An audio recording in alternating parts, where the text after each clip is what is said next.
Welcome to a 3-minute army primer on the mischievous, insane miniature psychopaths of Kings of War. It's the army where you're never really sure if you're griefing your opponent or, role-playing. It's Goblins!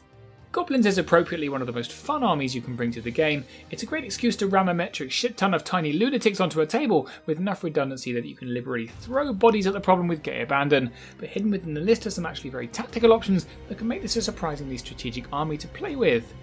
So let's crack into our list of army archetypes and see what pops out. Goblins do lots of things quite badly, but in that somewhat dubious tagline, you find an army list that works pretty well. Combine layers of shooting with chaff for days and some actually rather robust hammers, and you've got one of the most points-efficient mixed arms lists in the game. The Goblin shooting menace has moved away from version 2's waves of spitter and sniffs and been replaced by war machines, bangits and wingits. It's definitely effective, assuming you're not playing against Night Stalkers, but is it fun?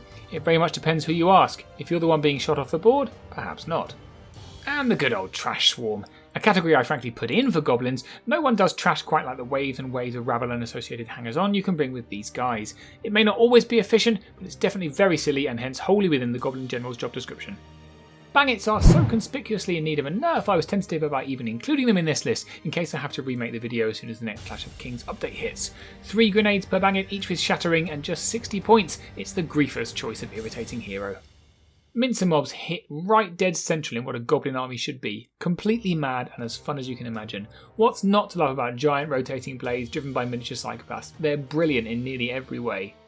Oh alright, so we have to put the wingit in. Goblin haters cite wingits as the #1 most broken unit in the game. To be fair, they are extremely good. They're a fast shooting, scoring flyer, and the eye in the sky is frankly cherry on the cake. Love them or hate them, you have to admit the model is freaking cool. An honourable mention goes to the Goblin Blaster, another brilliant concept that hits right in the fun zone. Goblin Blasters are stupidly cheap, nearly forgettable points-wise, and terrifyingly devastating if you happen to get one in the flank, which is easier to do than you'd imagine, thanks to the height and chariot base. Just great. So with all that power, there has to be a drawback, right? Low nerve, low defense, and limited crushing strength on core units are all issues this army has to deal with, but what they lack in muscle they definitely make up in numbers, which is usually enough to mitigate that weakness. The only other weakness is that it's all too easy to netlist up a 6 war engine, 3 wingit, 3 bangit list and try to shoot your way to victory.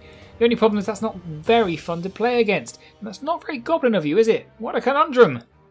In summary, Goblins are a fun, varied and inventive army that's hard to beat for mass swarms of lunatics. What they lack in punch they make up for in numbers, and there are some fantastically inventive units that support nearly every style of play. The massive redundancy provided by their super cheap units means they're extremely forgiving for the newer player, so I'm giving them a 2 out of 5 for newbie difficulty rating.